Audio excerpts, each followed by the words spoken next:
Está no ar. Está no ar? Então, boa tarde a todas e todos. Um prazer estar com vocês nesta tarde, discutindo sobre uma questão que todos precisam saber, não é? Por isso a questão é tuberculose, HIV, o que eu tenho a ver com isso? Né? O que eu tenho a ver com isso? No caso, nós temos dois convidados, o Carlos Duarte, ex-paciente de tuberculose vivendo com HIV, e o Fábio Correia, ex-paciente de tuberculose também convivendo com HIV, e doutora Ana Angélica, médica infectologista, do Hospital das Clínicas, do Clemente Ferreira, do Programa Estadual da Tuberculose. Então, vamos lá, eu gostaria de contar com vocês durante esta webinar, com as questões que vocês possam apresentar assim que eles tiverem falado, né, que tiverem feito a fala. Primeira, nós vamos combinar o seguinte, 10 minutos cada fala, vai falar o Carlos, depois o Fábio, depois a doutora Ana Angélica. E aí nós vamos conversar, podemos também, eles podem responder questões. Eu fico aqui no meio de campo, só fazendo as ligações, tá bom? Então, vamos lá. Eu vou começar, então, com o Carlos. Carlos, boa tarde, então. Gostaria que você se apresentasse. Sim. Boa tarde, Nádia, boa tarde, Ana, boa tarde, Fábio, boa tarde a todo mundo que está nos escutando. Eu sou Carlos Duarte, moro em Porto Alegre, sou pessoa vivendo com HIV/AIDS desde 1989 e sou voluntário do GAPA e da BIA. GAPA Rio Grande do Sul e a BIA Rio de Janeiro. É isso, Nádia, minha apresentação. Vamos nessa. Então, vamos lá, a gente vai fazendo, vai perguntando e você vai falando conforme você achar que deva. Então, o que você tem a ver com isso, tuberculose e HIV?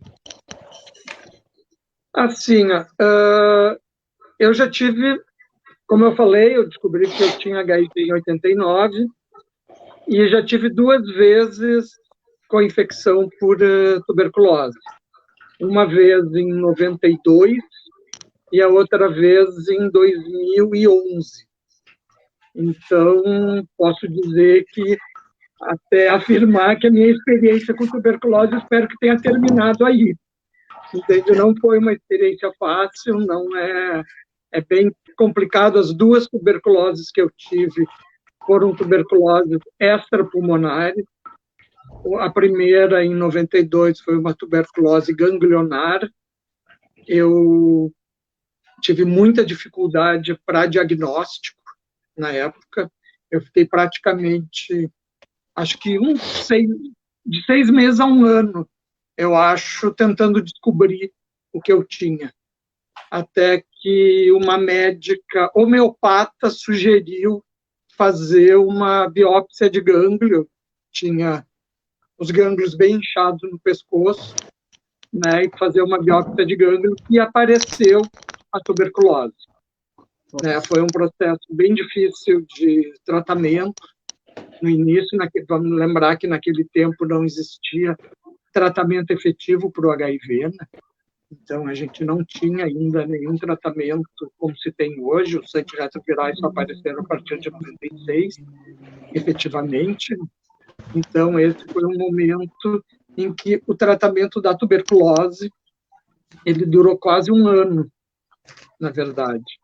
E foi bastante difícil de fazer, tá? Por várias questões, enfim, de tratamento mesmo. Não foi fácil.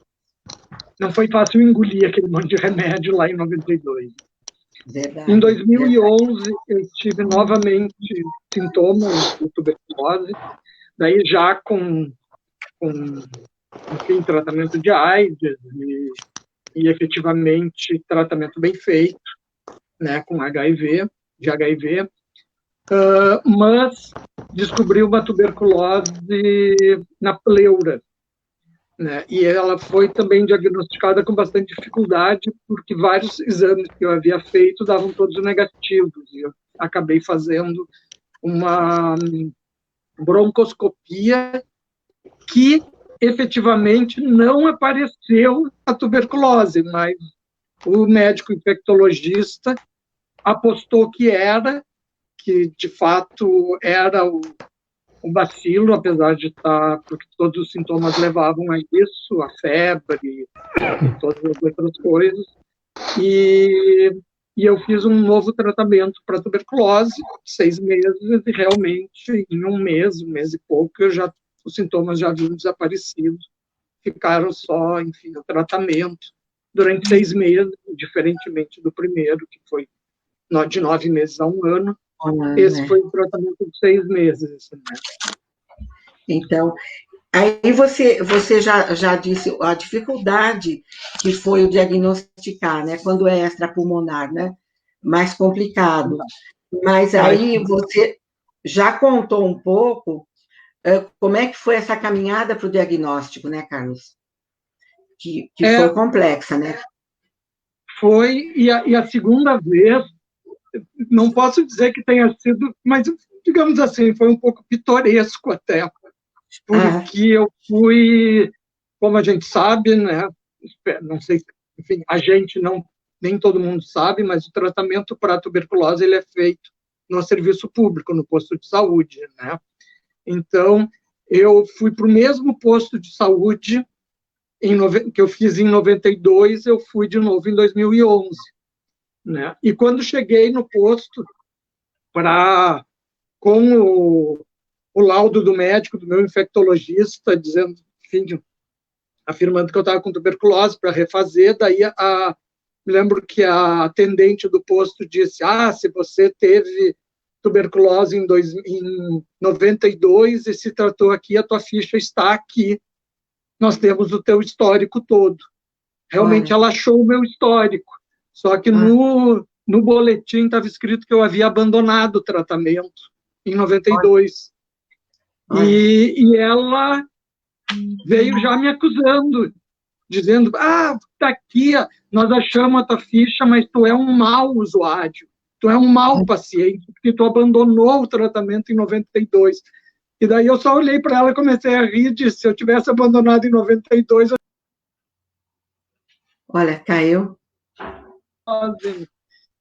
E me tratei como o mesmo médico no posto. E o médico afirmou para mim que eu havia abandonado realmente o tratamento em 92, discutiu comigo, brigou comigo, que eu não tinha me curado em 92. Então, teve essa situação que foi um pouco tensa, digamos assim, porque era um médico, acabei me tratando com ele de novo, no mesmo serviço, mas foi uma relação bastante complicada nessa segunda vez. Essas coisas que acontecem, essas peculiaridades de cada um, né? São interessantes. Olha como é que se registra, né? Que registrou que você não tinha concluído o tratamento, né? E, Carlos, como é que você imagina que deve ter sido infectado pelo bacilo? Olha, vou dizer assim, realmente eu não sei. Eu não sei como é que foi isso, como é que foi essa questão, nem em 92, nem em 2011. Porque talvez até 2011 eu possa dizer que foi porque eu já atuava no movimento social, já atuava no GAPA, o GAPA sempre atendeu muita população em situação de rua, eu trabalhava com população em situação de rua, então provavelmente em 2011 tenha sido algum contágio em relação a essa população mais provável, digamos assim, né? Porque a gente atendia algumas pessoas com tuberculose, sim, tuberculose às vezes ativa, a gente atendia na rua, no pátio da instituição, para evitar lugares fechados e tudo mais, mas pode ter acontecido aí, mas em 92, na primeira vez, eu não faço a menor ideia. E vou dizer uma coisa, eu me senti bastante culpado em 2012, 2011, quando eu tive o segundo diagnóstico. Foi uma sensação bem estranha, assim, de ter novamente uma tuberculose. Eu me senti... talvez o termo não seja culpado, mas responsável, de alguma forma, por isso. Uma carga a mais de, sei lá, pelo próprio preconceito que a gente tem também com relação à tuberculose. Diferente do HIV e diferente da primeira vez que eu tive tuberculose. Mas essa segunda vez, talvez até por eu já ter tido uma vez e já ter conhecimento mais a respeito dessa situação, da co-infecção HIV-TB, eu me senti mal com esse diagnóstico. É bom a gente ouvir, né? Porque o que eu tenho a ver com isso, né? Você teve a ver com isso, eu tenho a ver e a população também tem a ver, né? O que tem? A gente, esse medo, né? Talvez esse medo, não, essa culpa, né? Que não é sua, porque a tuberculose, todo mundo sabe que é de transmissão aérea, não é? Quando tosse, fala ou expira, e de repente, né? Você pegou em outro momento e já com a imunidade rebaixada, já tem esse problema que depois a gente remete à doutora Ana Angélica para colocar alguma questão. E aí, Carlos, alguns comentários que você achasse importante e que você já colocou um pouco a peculiaridade e alguma coisa que você ache que nós devemos saber da sua coinfecção tuberculose HIV. É que acho que uma das coisas importantes, assim, pelo menos no meu ponto, da minha experiência com tuberculose, né, porque como foram dois diagnósticos, e os dois extrapulmonares, e com dificuldade bastante grande de diagnóstico, de chegar a uma assertiva com relação ao diagnóstico, o importante foi não ter um profissional e um médico que tenha insistido na investigação, sabe? Apesar de ter dado alguns resultados negativos, o mantu deu negativo, e as pessoas diziam, não é tuberculose, o meu infectologista, por experiência dele, certamente, pelo serviço, pela experiência do serviço, né? Disse, não, tu tem tuberculose, vamos insistir nesse negócio, vamos insistir nessa questão e vamos investigar até o fim. E foi isso importante, entende? De ter havido essa persistência no diagnóstico. E a segunda questão é a persistência no tratamento. Né? A gente tem que fazer o tratamento todo ele. Eu fiz as 2 vezes, todo o tratamento. Não é um tratamento fácil, não é uma medicação fácil de engolir, assim, pelo menos nas 2 vezes que eu tomei. E sei que agora já tem outros tratamentos mais fáceis ou mais palatáveis de se tomar, com menos comprimidos e tudo mais, mas a gente tem que ter persistência para enfrentar esse processo, enfrentar até o próprio preconceito que a gente tem em relação a isso, né? Então, que a gente tem que ter. Carlos, muito obrigada pelo seu depoimento, a gente vai ter oportunidade de conversar entre nós, e, bom, fica esse registro, o que você teve a ver com a tuberculose, teve tudo a ver com a infecção, né? Obrigada. Boa tarde mais uma vez, Fábio. Gostaria que você se apresentasse, Fábio Correia, por favor. Bom, eu sou Fábio Correia, eu faço parte do Comitê Pernambucano de Combate à Tuberculose e também sou membro ativista do CCAP-TB, Comitê Comunitário de Acompanhamento e Pesquisa de Tuberculose do Brasil. Bom, no meu caso, eu me descobri soropositivo em 2000, dezembro de 2000. Fiquei de dezembro de 2000 até janeiro de 2001 internado, meu primeiro internamento, o meu segundo internamento, na verdade, no Hospital Correia Picanço, aqui em Pernambuco, um dos maiores hospitais estaduais de HIV, especialista em HIV e AIDS. E eu tive um processo muito difícil na minha questão do HIV. E nesse processo difícil, teve a tuberculose. A minha tuberculose foi pulmonar também, e a minha tuberculose foi meningite ABK, então foi muito complicado. como o caso bem falou, o diagnóstico era muito complicado de se ter, principalmente a tuberculose extrapulmonar, mas eu tive 2 grandes médicos, o meu infectologista, que até hoje eu estou com ele já há 20 anos, e a minha neurologista, que eu fiquei com ela durante 10 anos. Ela teve que sair do hospital de referência onde estava, por conta de acúmulo de cargos. Mas aí ela insistiu muito também comigo. Eu tinha muita tontura, muita dor de cabeça, era assim, não tinha tosse, mas toda vez que eu fazia um líquido, dava 5% de proteína, e era altíssimo. Para ela sempre achou altíssimo esse nível de proteína no cérebro. E aí eu fui ficando fraco, me amolecendo, tive catalepsia no momento da minha vida, no internamento, mas graças ao infectologista e à neurologista, eu tive um diagnóstico assim, bem mais rápido um pouco do que Carlos falou, porque ela insistiu muito, então ela estava sempre fazendo tomografia e estava sempre fazendo líquido, fazia líquido direto.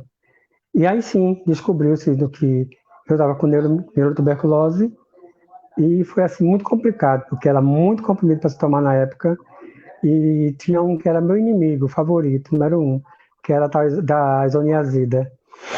Ela era muito grande, então assim, me irritava a minha garganta, eu engolia e voltava. Muitas vezes engolia o medicamento e tinha que empurrar uma banana atrás, para poder não voltar. Mas foi muito complicado essa minha fase. Mas assim, a questão que eu acho mais importante foi que eu tive muito apoio dos meus médicos. A minha neurologista, ela foi assim, uma excelente profissional, porque ela desconfiou, começou a pedir os exames para fazer a confirmação, e com essa assistência dela realmente confirmou-se. Eu tive 3 intercorrências pela tuberculose neurológica. Eu fiz um tratamento de quase 2 anos, porque eu tive a primeira vez um tratamento normal de 6 meses, depois tive de novo a segunda vez, ela aumentou para 9 meses o tratamento, e no final de tudo, ficou quase 1 ano e 10 meses de tratamento com as 3 intercorrências. E foi muito complicada mesmo. Eu perdi muito peso, e sem fadiga, sem febre, sem tosse. Quando ele saiu lá, ele chegou para mim e disse: olha, confirmei o seu diagnóstico, que você realmente está com tuberculose. Eu digo: doutor, tuberculose, sinto sim, sem ter secreção, porque essa tuberculose é extrapulmonar, é cerebral. Aí eu me desesperei um pouco, sim, porque primeiro que eu não sabia que existia tuberculose fora do pulmão. Eu tinha essa ignorância, porque eu não sabia realmente mesmo que existia tuberculose fora do pulmão. Eu digo: não, tuberculose do cérebro, como é que vai ser? Como é isso? Então, me preocupou muito nesse momento essa questão dessa tuberculose. Mas o meu tratamento, eu fiz, o tempo que eu estava internado, eu fiz no hospital, e fiz todo mensalmente, não fiz no posto de saúde. Eu ia fazendo mesmo no hospital, que meu médico infectologista, junto com a neuro, decidiu que eu ia ficar fazendo tratamento pelo hospital estadual, que é o Correia Picanço, um dos maiores daqui, e que eu considero um dos melhores. Tem muito médico bom. E você ia diariamente ao hospital ou hospitalizado? Não, eu não ia, no início eu fiquei indo semanalmente. Assim eu passei quase uns 2 a 3, 2 meses mais ou menos no máximo, indo semanalmente. Depois o médico me viu uma melhora e eu passei aí mensalmente, até terminar os 6 meses primeiro, o início. E teve uma complicação porque eu comecei a tomar um medicamento que foi incompatível com o medicamento do HIV, com os ARVs. Que eu estava tomando um medicamento, por sinal, muito bom, que foi não me lembro, agora me perdi o nome. Que estava me dando assim, mais corpo, mais força, tendo mais vigor. De repente eu tive que pará-lo por conta da intercorrência que ele estava causando no medicamento da tuberculose. Então, foi um primeiro baque que eu senti, porque meu CD4 baixou muito depois que eu tirei esse medicamento. E eu estava muito bem com ele. Aí, Fábio, tem que ser um acompanhamento diferente, né? Porque tuberculose com HIV não é nem tuberculose, nem HIV, é uma outra coisa, né? Tem que ver como é que vai havendo as intercorrências, tem que ver os medicamentos, que eles não... Como você relata, é importante a gente saber, né? O que é ter tuberculose e HIV. Então, Fábio, Eu, como sou muito curioso, eu também tinha muita curiosidade de ficar lendo e vendo, né? Como é que se manifestava isso. Eu perguntava também, depois foi culpa minha, eu estava tendo essa tuberculose no cérebro, ela voltava para aí. Não existe culpa, Fábio. Não existe culpa em nada, não existe culpa no HIV, não existe culpa na tuberculose, não existe culpa em nada. São coisas que sua imunidade estava baixa e desenvolveu de uma forma diferente, desenvolveu de uma forma extrapulmonar. então, é interessante essa culpabilidade aí, né? As pessoas adoecem e ainda acham que elas têm culpa muitas vezes, né? E não é nada disso, né? Isso. Então, e atravessar esse tratamento para você foi bem complicado, e eu queria saber de você o que você acha que nós deveríamos saber, você poderia passar para nós, você viveu e que você acha que a gente devia saber. Bem, o importante em tudo é você não abandonar nem o tratamento do HIV e nem da tuberculose. Embora o tratamento da tuberculose, ele causa muito mal-estar à pessoa, né? E muitas vezes os médicos não falam isso, que as medicações vão causar mal-estar, vão causar enjoos, né? E tem muito isso no tratamento da tuberculose. Eu sofri muito também com a questão dos enjoos. Tudo que eu comia eu enjoava, eu olhava para a comida e enjoava. Então a gente precisa também ter um diálogo aberto com os médicos. E não só escutar o que o médico tem para falar para a gente tem que contestar também. Afinal de contas, quem está passando pelo problema somos nós, então a gente que sabe o que a gente está sentindo, como é que a gente está sentindo. Talvez o que a gente esteja sentindo não seja o que os médicos ainda saibam, o que eles venham escutando das pessoas, mas pode ser que ele tenha uma intercorrência que seja bem maior do que as que ele já escutou. Então, eu discutia muito com meus médicos, eu sempre batia com eles de frente, e graças a Deus eles sempre me atenderam, me escutaram, e nunca tive problema na minha relação médico-paciente. Foi muito boa a minha relação. E por isso que me acho melhor, eu me acho bem até hoje, porque eu senti essa relação. Eu perguntava, questionava o porquê. Quando mudava a medicação, por que tem que mudar essa medicação? Então, acredito que a relação médico-paciente é uma relação muito primordial. A gente tem que ter essa relação bem aberta. Eu acho bem, bem importante, Fábio. Muito obrigada pelo seu depoimento, tá? Muito Obrigado importante também, para nós sabermos isso. E agora eu gostaria de conversar com a doutora Ana Angélica, que se colocasse, se apresentasse também, e aí pedir que você faça comentários em cima do que eles relatam para a gente, né? Obrigada. Boa tarde. Eu sou a Ana Angélica, eu sou médica do Programa Estadual de Tuberculose e trabalhei durante muitos anos com HIV quando eu trabalhava no Emílio Ribas e também trabalhei 6 anos no Instituto Clemente Ferreira, agora não estou mais. Lá eu trabalhei só com tuberculose durante 6 anos, tuberculose multiresistente. Então, ouvindo o Carlos e o Fábio, né, remoto tempo que eu atendi lá, que me trouxe uma experiência absurda em termos da doença, porque eu realmente nunca tive tuberculose. Eu também não sou um portador de HIV.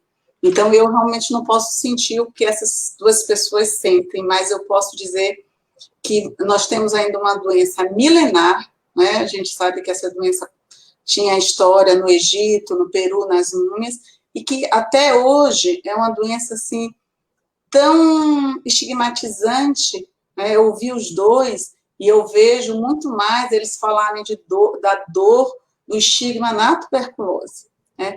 Então, o exemplo do Carlos e do Fábio, quando eles falam da tuberculose extrapulmonar, realmente a tuberculose extrapulmonar não é mais comum, 70% é pulmonar, mas vocês veem que no portador de HIV, no indivíduo que vive com HIV, elas são mais comuns, principalmente se ele tem uma imunidade muito baixa. E nós percebemos a dificuldade que eles tiveram em ter o diagnóstico da tuberculose. No sistema nervoso central, com a tuberculose grave, quer dizer, se submeteu a um processo lento de diagnóstico, que poderia não ter acontecido, poderia ter acontecido muito tardiamente, com uma situação de sequela muito importante, e o outro com lesões que também foram difíceis de diagnosticar.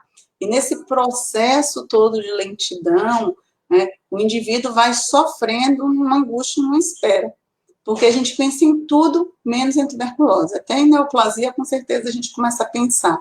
E a tuberculose vai sendo jogada para trás, ou vai sendo esquecida. Então, a gente vê o quanto eles demoram de fazer um diagnóstico para uma doença tratável, uma doença curável, e que é uma doença que é tratada no serviço público, que deveria ser universal e ter acesso para todos, né? Então, essa questão do diagnóstico deles chama atenção. E, ao mesmo tempo, também o tratamento. Então, você vê que é um tratamento que o Fábio fala no final da relação médico-paciente, que eu acho muito interessante, porque meus pacientes eu tratava por 24 meses, às vezes. Então, quando nós temos um paciente assim, a gente não pode subestimá-lo e nós também podemos ser mais verdadeiros com eles em tempo, porque não é um tempo curto. É um tempo curto, mínimo é 6 meses. No sistema nervoso central, nem 6 meses é o padrão. A ganglionar, muitas vezes, você tem que estender. Então, a gente tem que lidar com isso e o paciente também. Porque o Carlos fala bem no final, algo muito importante. Eu já estava bem, já estava me sentindo bem, mas eu tinha que continuar um tratamento, ou seja, engolir um número de medicamentos imenso, é uma polifarmacia muito grande, efeitos colaterais muitas vezes intolerantes, que sem entender por que eu teria que levar 12 meses se eu estava bem. Porque não é uma questão só clínica você estar bem, é você combater um micro-organismo que tem a chance de recidivar, como aconteceu no Carlos com 2 tuberculoses. Então, é uma doença que a gente precisa uma partilha muito grande com o paciente, porque ele tem que ser paciente, né? E parece que não termina o tratamento, parece que não melhora, ou quando melhora, porque eu tenho que tomar. Então, eu vejo nos dois esse entendimento, e muitas vezes o médico, o enfermeiro, o profissional de saúde tem dificuldade de alertar que é uma doença tratável, mas é uma doença que demora muito tempo para tal. E em relação também, que eu acho interessante que eles falaram mais, é a questão de onde eu adquiri, né? A doença, a tuberculose, é uma doença respiratória, doença aérea, que você tem uma transmissão invisível, a gente está vendo o coronavírus aí. Então, algo que é muito importante também, que aí não é o caso dele, seria o caso do profissional de saúde, esmiuçar mais a história epidemiológica de um paciente desse. Por quê? Porque eles tiveram a tuberculose extrapulmonar. Então, a gente sabe que é um sítio fechado. O sistema nervoso é um sítio fechado, né? Não está aberto. Os gânglios são sítios fechados. Mas ele adquiriu de alguém para estar no sítio fechado dele. E esse alguém, quem é? Esse alguém, será que está disseminando, está transmitindo, está doente também? Então, é uma cadeia tão grande para a gente encontrar o índice, que a gente precisa alertar a família, os contatos próximos, para que a gente impeça que isso continue, porque eles, na realidade, não estavam transmitindo, mas eles adquiriram de alguma fonte, estavam doentes, e sofreram realmente na pele, como a gente diz, a situação de tratamento, que é uma doença extremamente difícil para tratar, né?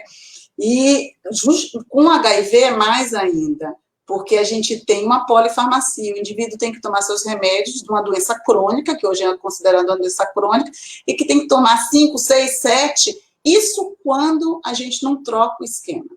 Isso quando ele não tem o azar de não se dar bem com aquilo e a gente trocar.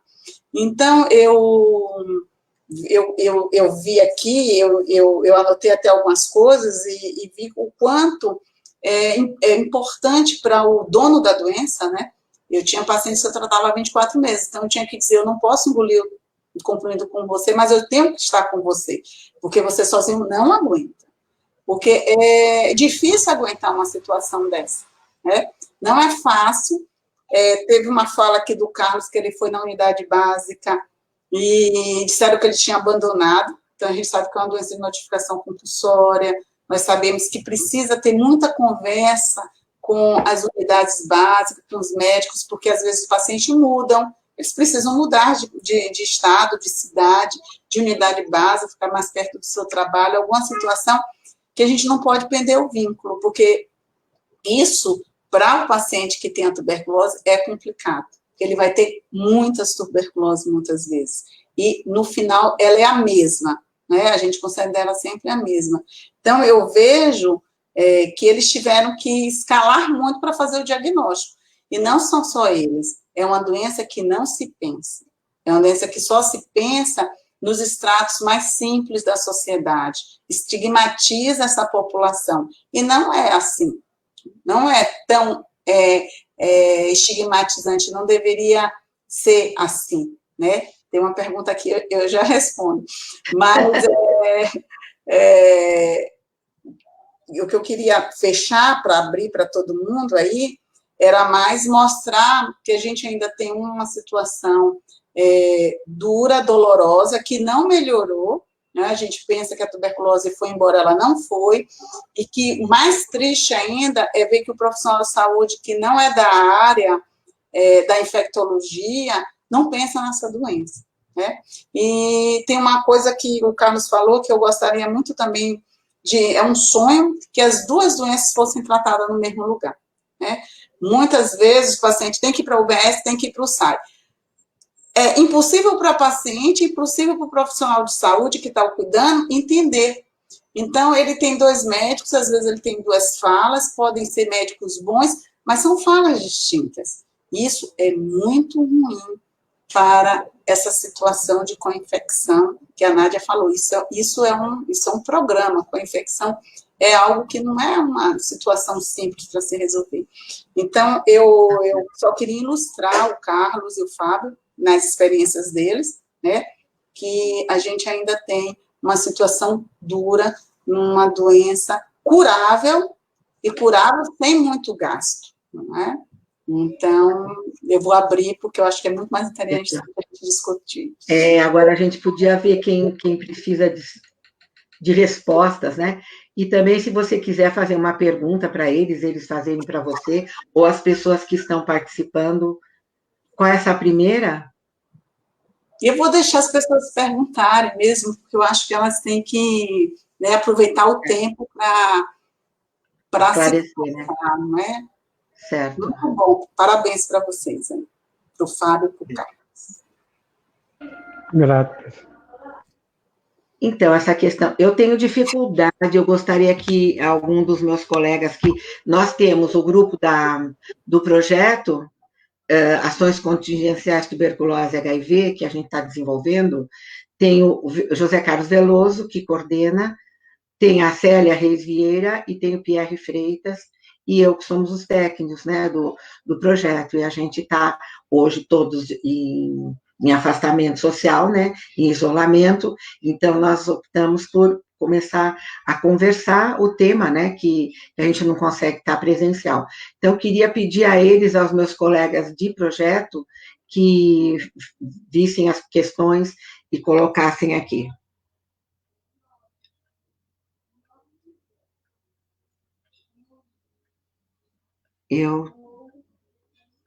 Veloso, Pierre, Célia, alguém pode ler as questões, porque eu não consigo.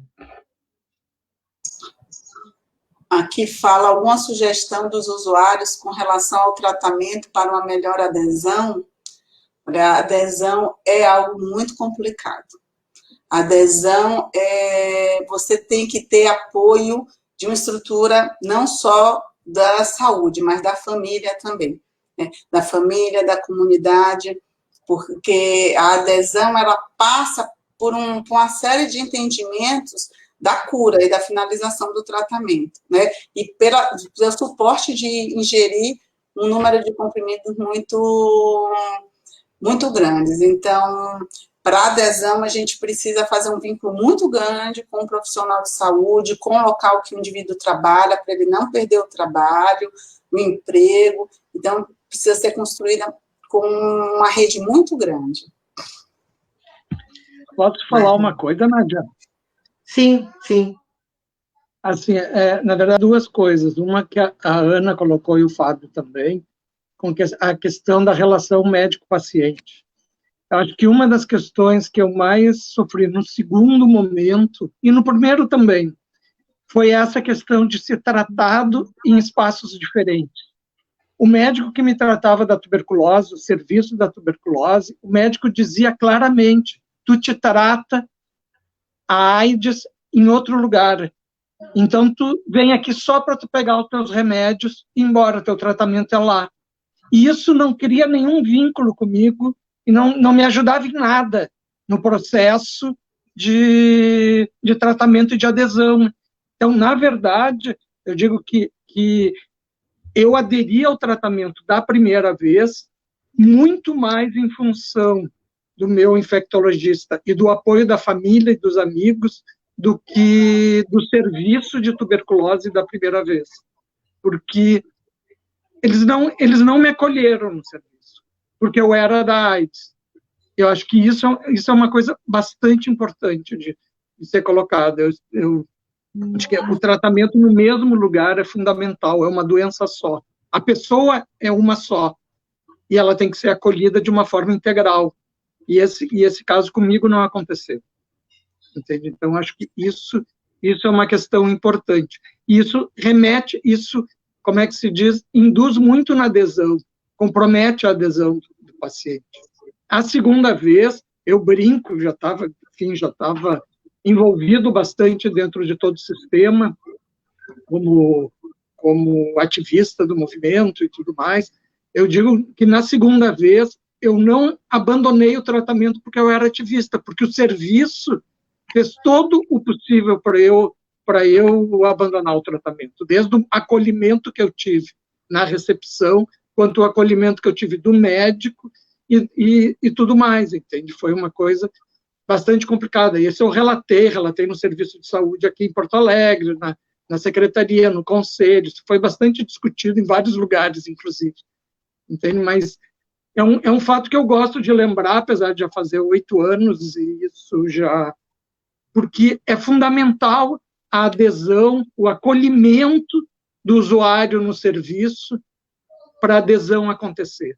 Se o usuário não sentir confiança no serviço, ele não vai aderir ao tratamento que é longo e que depois de um mês a gente já se sente bem, 1 mês, 2 meses a gente está se sentindo bem, não tem mais febre, não tem aquele processo todo de cansaço, tudo mais, tu te sente bem. Então, para que tu vai ir num lugar que não te querem ou não te tratam bem? Tu vai embora. Então, desculpa, falei demais, mas... Uma questão a ser anotada aí, que é o acolhimento, né? Hoje, eu queria remeter agora para a doutora Ana Angélica. Hoje, o tratamento, me parece que é feito só no SAI, não é isso? De tuberculose e HIV? Não. Ainda, se for uma tuberculose que se use o esquema básico, que não tenha resistência, nem esquema alternativo, ela geralmente é tratada na unidade básica, não é? Porque o SAI também, ele pode até tratar, mas muitas vezes os pacientes portadores de HIV, eles estão sendo tratados num espaço de tempo muito grande, porque a doença evoluiu, você não precisa ir mensalmente para ser visto, mas na tuberculose não é assim. Tuberculose, você precisa uma consulta pelo menos mensal, você precisa ter controles do tratamento, e você não pode pegar o pacote do remédio e sair correndo só voltar daqui a 6 meses, que esse é um dos problemas de resistência. E quando você tem tuberculose que tem alguma resistência medicamentosa, eu posso falar aqui em São Paulo, ele no SAI, alguns atendem, outros vão para referência secundária e terciária fazer o tratamento da tuberculose. Então, a depender de como está o perfil de resistência de um paciente que tem a tuberculose, ele não consegue fazer junto o tratamento dos 2 agravos, né? Então, isso eu acho que, como o Carlos fala, dificulta a relação, porque o paciente tem que esperar uma outra consulta, um outro médico, ele está bem, muitas vezes não tem nenhuma consulta muito completa, porque ele vai para terminar o tratamento medicamentoso por uma questão intrínseca da doença, e ele tem que ir para o médico que trata dele em relação ao agravo do HIV. Então, a gente ainda não tem isso tudo, né, juntinho como nós gostaríamos de ter, não é? Então, isso é uma falha nossa, sim, do serviço ainda. Aqui tem uma questão. Quem poderia ler? Eu estou com dificuldade para a leitura, tá, gente? Eu li. Gostaria de saber como está sendo hoje a questão do tratamento e atendimento a essas pessoas devido à pandemia. Posso dar uma... Eu acho que essa é uma questão bem complicada que está acontecendo hoje. Foi feito até um levantamento por parte da sociedade civil, junto aos serviços de saúde, para saber como é que estava a questão do tratamento de HIV e tuberculose junto aos serviços públicos de saúde em relação à pandemia. E veio os mais diversos retornos de diferentes partes do Brasil. Mas o que a gente vem acompanhando, de fato, é que as pessoas estão com dificuldade não só para tuberculose e HIV, mas as pessoas que têm outras doenças, outras comorbidades, estão sim com dificuldade de acessar o serviço público de saúde em função das questões relacionadas à pandemia do Covid. Porque as consultas diminuíram, existe a necessidade de isolamento, de marcação de consulta, de dificuldade de acesso. A dificuldade de acesso já existia, ela se ampliou a partir da pandemia. Então, realmente, existe hoje uma dificuldade maior. As pessoas que, talvez muito mais das pessoas que estão em início de tratamento, para diagnóstico, e não tanto para as pessoas que já estão em tratamento e já estão buscando medicamento, retirando a medicação e tudo mais. Mas para os diagnósticos novos, a gente tem acompanhado que tem tido mais dificuldade em vários lugares em função de transferência de profissionais para o atendimento de Covid, afastamento de profissionais por adoecimento, enfim, uma série de questões que a pandemia, de fato, está comprometendo o serviço de saúde como um todo. Então, tem mais uma outra questão aqui que alguém colocou. Aqui, quem lê para mim? Como o serviço público pode juntar os dois tratamentos e o que impede essa junção? Na realidade, é assim, Elizabeth, a tuberculose, quando ela é feita com tratamento esquema usual, ela é tratada na unidade básica de saúde, assim como a hipertensão, a diabetes. Então, ela pertence à atenção primária à saúde, né? Quando você tem algum esquema que não é o básico, a unidade básica, ela não atende por uma questão de competência da unidade básica, porque essas medicações são solicitadas por outras vias. A unidade básica de saúde não atende portadores de HIV/AIDS, eles são atendidos nos SAIs, no serviço de especialização, que foi bem depois da história da tuberculose, né? Há uma tendência a juntar realmente os tratamentos, mas em algumas situações especiais, a tendência, sim, alguns até já fazem isso, mas a grande maioria que tem a medicação na atenção básica é uma questão de competência mesmo, né?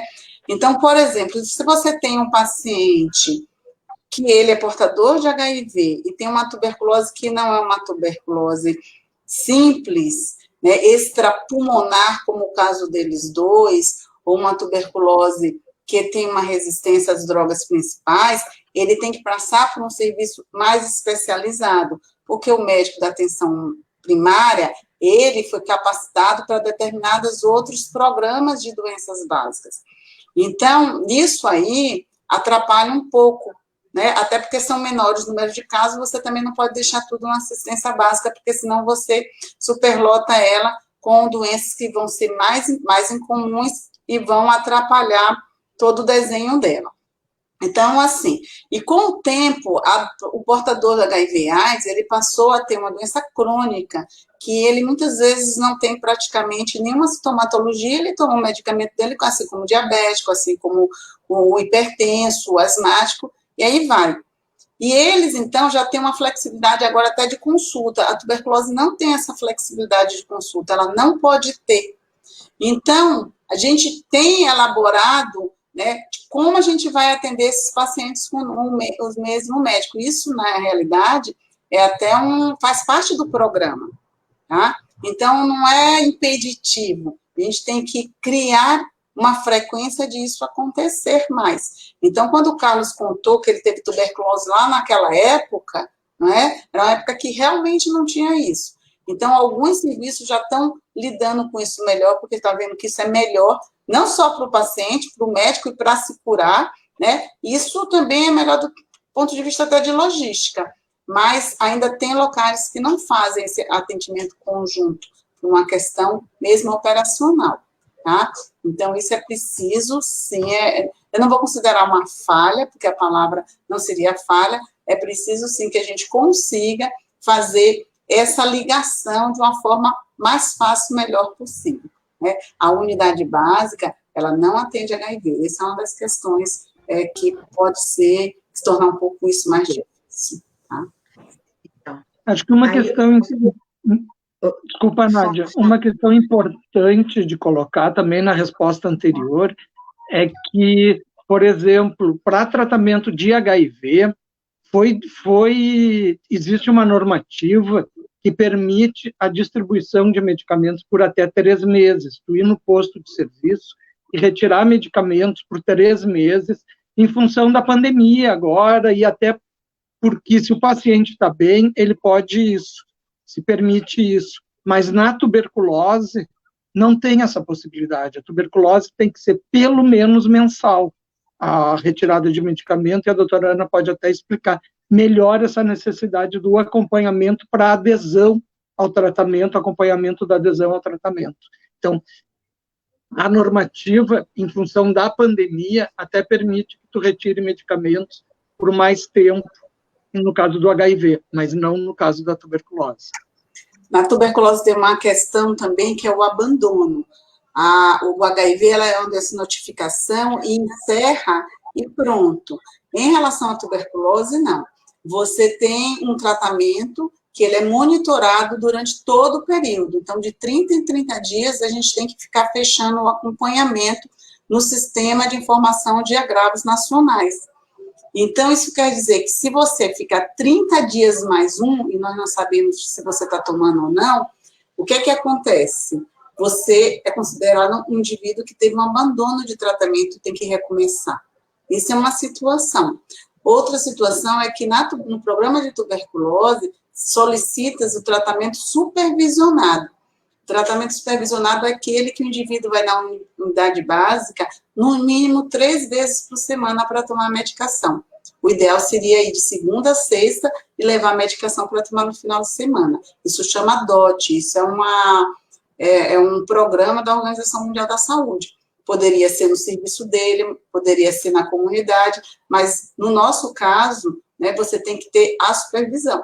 Então, você imagina, né, o como a tuberculose é um pouco diferente em relação ao HIV, em relação ao tratamento, né? Então, nós temos situações, justamente por quê? Porque a falta de adesão transforma uma tuberculose simples em uma tuberculose complicada, uma tuberculose que você poderia tratar 6 meses, passa a tratar 12 meses, 24 meses, com esquemas piores.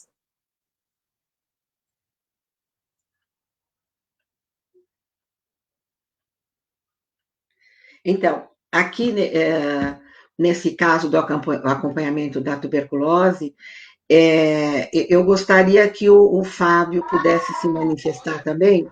Fábio, esse acompanhamento, essa necessidade de ir semanalmente ou diariamente, o que você pensa? Eu acho essencial, Nádia, porque como a doutora bem falou agora, tem que estar sendo visto tomando a medicação. É uma medicação que você precisa tomá-la e a gente tem a certeza que o paciente realmente tomou a medicação, para que alcance, no devido tempo, nos 6 meses que é preconizado pelo Ministério, do tratamento se cumprir.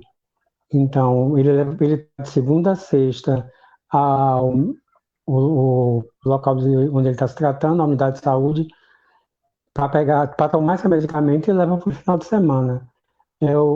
No momento, eu acho mais correto também ser. Eu fiz esse tratamento por quase 2 meses, assim, indo semanalmente, como o médico confiava muito em mim, sabe? Eu estava fazendo a medicação correta, porque pelos meus exames fazendo, e estava sendo acompanhado de muitos exames, estava vendo que estava vendo uma resolução boa. Eu estava tendo substancialmente melhora. O calor, que as pessoas quando começam a tomar o tratamento, com 2 meses ele se sente melhor, realmente se sente muito bem, já tem força, já está com vontade de comer. Muitos acham que esses 2 meses já curou ele, que já está bom, já não está tendo mais cansaço, não está mais tendo mais nada, nenhum sinal nesse momento, já está comendo mais, acha que não é. A gente realmente tem que fazer esse tratamento durante os 6 meses, tomando a medicação todos os dias, fazendo um esforço. A medicação é complicada, antes era, hoje nem tanto mais, porque hoje não tem um medicamento que dá tanto enjoos assim, como dava antigamente. Mas é necessário realmente que a pessoa faça seu tratamento, pense não só em si, mas nos outros que estão ao redor dele também. Porque se ele está dentro de casa e tem família, ele não vai estar só prejudicando a ele. Ele vai estar também prejudicando todas aquelas pessoas que estão em volta dele. Até os que estão extramuro. Ele também vai estar levando essa doença para outras pessoas. Então, é de suma importância, realmente, o tratamento. Tá certo. E essa questão da medicação que tanto o Fábio quanto o Carlos, eles fizeram o tratamento anterior. Como é que está hoje o medicamento, doutora Ana Angélica? Está melhorado? Mais fácil, mais palatável? Assim, o esquema básico, ele continua o mesmo desde 2011, né? São aquelas 4 drogas, todas contidas em 4 comprimidos, na primeira fase, na segunda fase, que é uma fase de 4 meses, depois desses 2 meses, os comprimidos menores, com o mesmo número e a mesma cor, para facilitar o entendimento, né? Então, o esquema básico, ele continua o mesmo desde 2011, mas não deixa de ser uma medicação que tem muita intolerância, né? Para as crianças, realmente tem uma melhoria, que foram os medicamentos sorodispersíveis. Então, você não precisa tanto ficar macerando comprimido, quebrando comprimido, para as crianças. Saiu há pouco tempo, tem uns 6 meses, o comprimido que você dilui e a criança pode tomar. Favorece muito a criança, porque mesmo líquido, o volume é muito grande, né, e até para a criança, ela não suporta. Esses orodispersivos não servem para adultos, é só para 25 quilos. Mas no momento que você sai desse esquema básico e entra para os alternativos, aí as coisas realmente pioram, porque como você tem que dividir, fracionar esses comprimidos, que na realidade são 4 drogas em um, e muitas vezes você é intolerante a um e não é outro, o número de comprimido aumenta. E muitas vezes, quando você não tem essa condição, você também entra no injetável. Então, o injetável é um desconforto ainda para o paciente, ele tem que ser intramuscular ou endovenoso, ele tem que ser utilizado 3 vezes na semana ou às vezes 5, e em relação à dor, em relação a você fazer uma rotação de membros para usar, às vezes você não tem uma massa muscular muito grande, e isso é muito doloroso para o paciente. Então, nós não temos ainda algo tão assim, tão bom como hoje os portadores de HIV que não tem tuberculose têm, que é o 3 em 1, que facilitou muito a vida deles em relação ao número de comprimidos. Lógico que tem muita coisa que tem aí na Conitec, no Ministério para vir, mas o esquema básico continua o mesmo, são 4 comprimidos que são maior do que o Tilenol, as pessoas têm dificuldade, a gente tem dificuldade de engolir comprimido, então tem que ser uma coisa palatável, né? O paciente tem que estar preparado para ingerir aquela quantidade de de comprimidos. Então, assim, novidades em redução de número de comprimidos, em tamanho, infelizmente, nós não temos. Então, e aí essa questão, não é, aí fica a dificuldade, não é, de tomar, de fazer o tratamento todo esse tempo, e a questão da informação. Alguém perguntou aqui, que já passou a pergunta, sobre informação. Quem podia ler inteira fica mais difícil. A interação da sociedade civil, quem lê para mim? Carlos, pode. Em algum momento houve da interação da sociedade civil junto ao tratamento e o sistema de saúde? Ah, sim. Aqui eu estou entendendo que é para o Carlos ou o Fábio, talvez, essa interação. Gente, eu estou com um problema de som, eu estou ouvindo vocês muito baixo. Entendi, entendi. Fábio, tem algum comentário a fazer com relação a isso? E, por último, doutora Ana Angélica, podia comentar essa questão da sociedade e do tratamento de saúde, se há alguma uma interação importante, necessária? Então, vários estados têm um comitê, né, de tuberculose junto à sociedade civil, sim, né, se tenta trabalhar junto em vários momentos, visando justamente a incorporação de novos medicamentos, a incorporação de novas medidas, a melhoria, né, desses indivíduos. Tem se buscado junto à sociedade civil, tem se buscado junto à área política uma atenção melhor para a situação da tuberculose, né? Então, tem sim. O que eu acredito é que a gente tem realmente um país com uma imensidão e uma diferença muito grande dentro do próprio Sistema Único de Saúde, que dificulta, né, dificulta essa, nem vou usar o termo vigilância, mas que dificulta esse apoio, esse olhar, esse cuidado maior que a gente deveria ter. Mas existe os comitês estaduais que fazem parte da sociedade civil, sim, membros para discutir vários aspectos da tuberculose. Tá certo. Fábio, você podia colocar essa sua participação enquanto ativista? O que você faz para... Lá em Pernambuco, a gente tem o Comitê Pernambucano de Mobilização Social para o Controle da Tuberculose, e lá a gente faz justamente essas interações. A gente está sempre nos espaços políticos, a gente tem feito muito advocacy junto à Assembleia Legislativa do Estado, para que conseguimos ter a tuberculose pautada. Temos a tuberculose pautada também dentro dos Conselhos Estaduais de Saúde, para várias questões da tuberculose, seja de medicamento, seja de tratamento. O comitê, a gente está pleiteando junto à Assembleia, criamos um GT de tuberculose dentro da Assembleia, que foi feito isso ano passado, em dezembro do ano passado. Já que a gente não pode ter uma frente, a gente, seguindo a deputada que está nos acompanhando e seguindo com a gente em frente com isso, ela criou o GT junto conosco de tuberculose dentro da Assembleia. Isso foi assim, um grande ganho, porque não existe nada relacionado à tuberculose, nem dentro da LEP, nem dentro da Câmara dos Vereadores.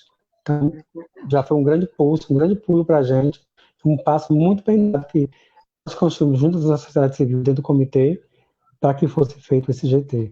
E tem dado muito certo até agora. Importante, porque essa questão... Então, o que tem, né, a tuberculose a ver com você? Tem tudo, né? Além de ter tido a tuberculose, a co-infecção, você é ativista e procura divulgar e interferir, propor políticas públicas, né, para a melhoria do tratamento, acolhimento das pessoas, né?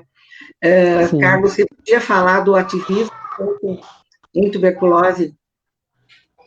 Eu caí da ligação e entrei agora, estou meio perdido no assunto, tá? Então, deixa eu perguntar, você fazer alguma consideração sobre o ativismo em tuberculose para poder divulgar cada vez mais, para poder interferir nas políticas públicas para melhorar o atendimento, o acolhimento e outras questões que você possa considerar. Tá.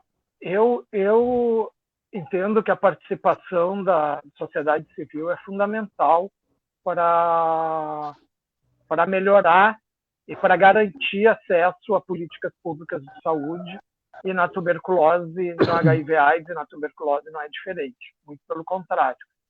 A gente sabe que o ativismo em HIV/AIDS foi fundamental para garantir o acesso ao tratamento para AIDS, e na tuberculose é um pouco diferente o ativismo e a participação da sociedade.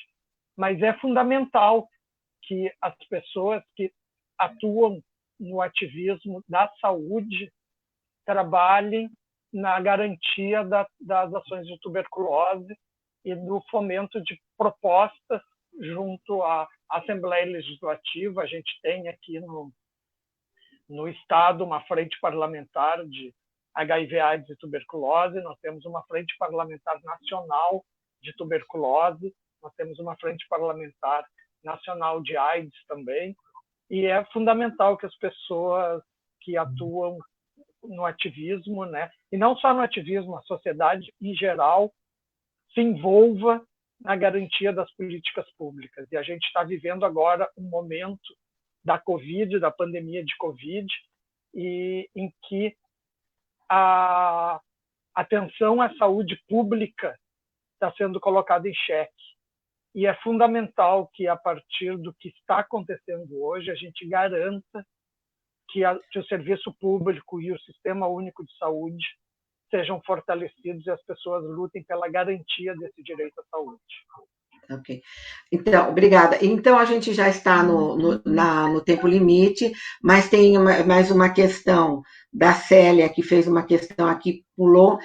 Quem lê para mim, por favor, tem da Isabel, tem da Célia, que são as últimas questões a responder. Quem lê para mim, por favor? A Isabel fala: eu acredito que falar mais sobre a tuberculose, locais de teste e tratamento, seria uma boa forma de prevenção e de levar conhecimento à população de uma forma geral, auxiliando na questão ainda existente da discriminação às pessoas com tuberculose. E vocês, o que acham? E vocês?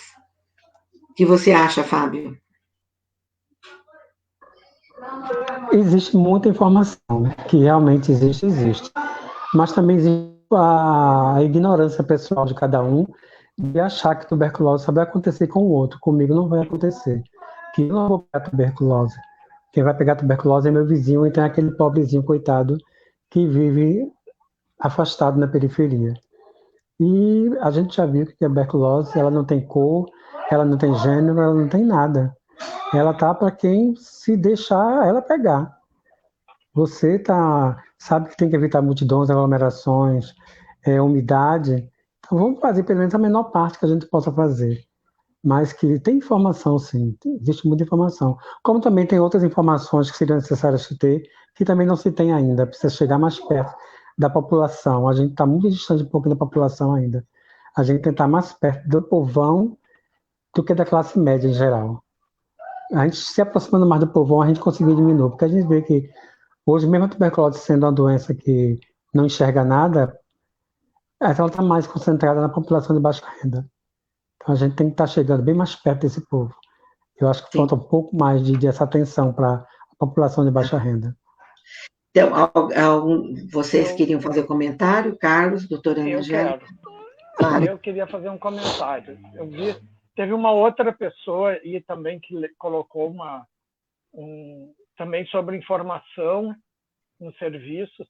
Eu acho que a informação existe. De fato, como diz o Fábio, a informação existe. Agora, nem todas as pessoas conseguem acessar a essa informação, ou entender a informação da maneira como ela é disponibilizada.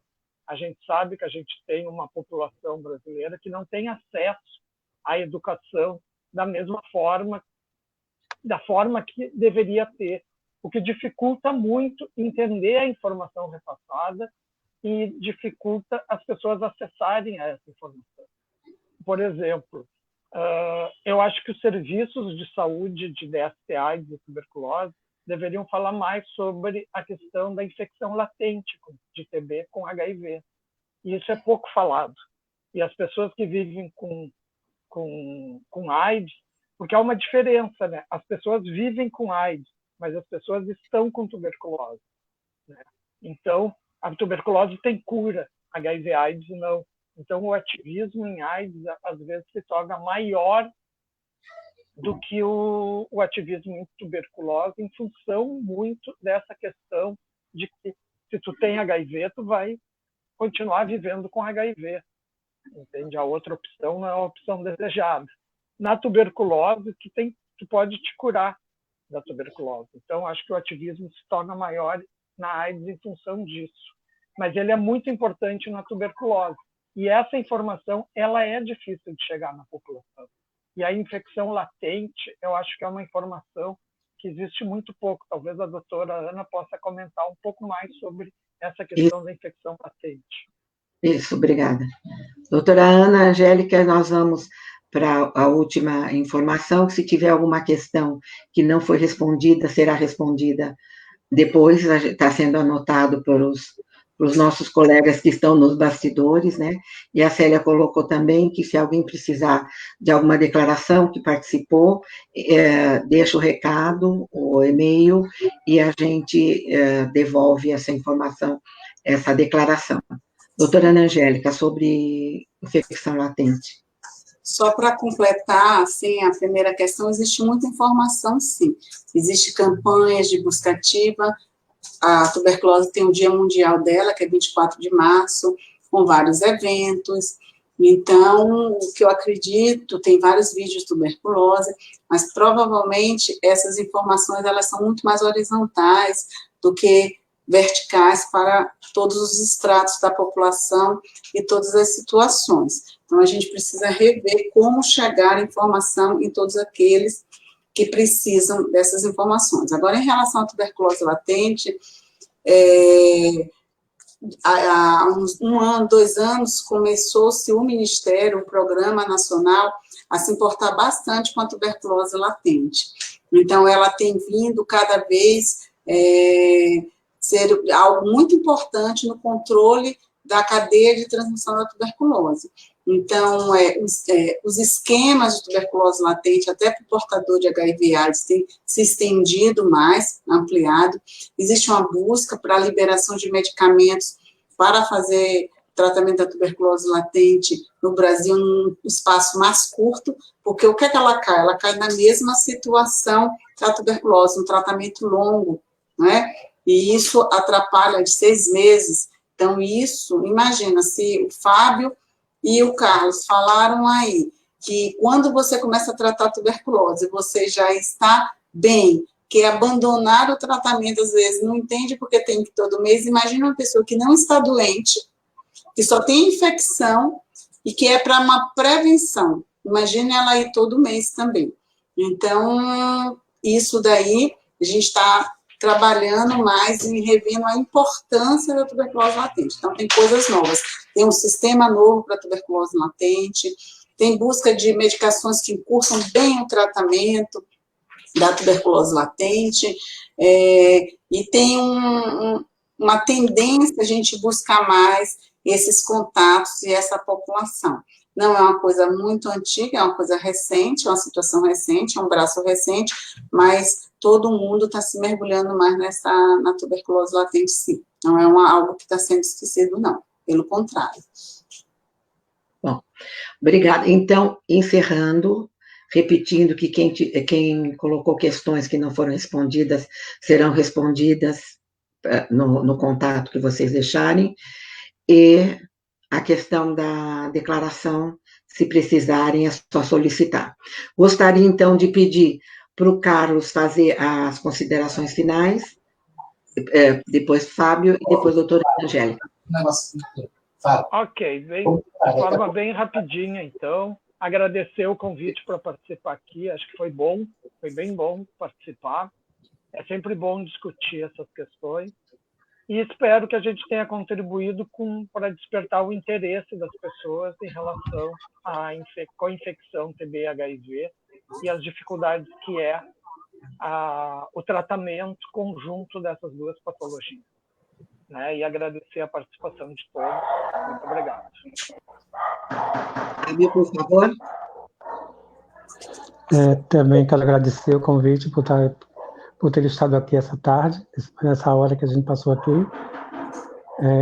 Também falar às pessoas que, ao primeiro sinal, o primeiro sintoma que eles possam desconfiar que seja tuberculose, procure a unidade de saúde. Não custa nada ir na unidade de saúde para fazer um testezinho, fazer lá uma mastoscopia, ou pelo menos ser verificado pelo médico, para ver se o médico vai realmente dizer que é necessário fazer aquilo ou se não é, ou tirar até uma dúvida que a pessoa colocou na cabeça que não, eu estou com tuberculose. Não é assim também, né? A gente sabe que não é assim.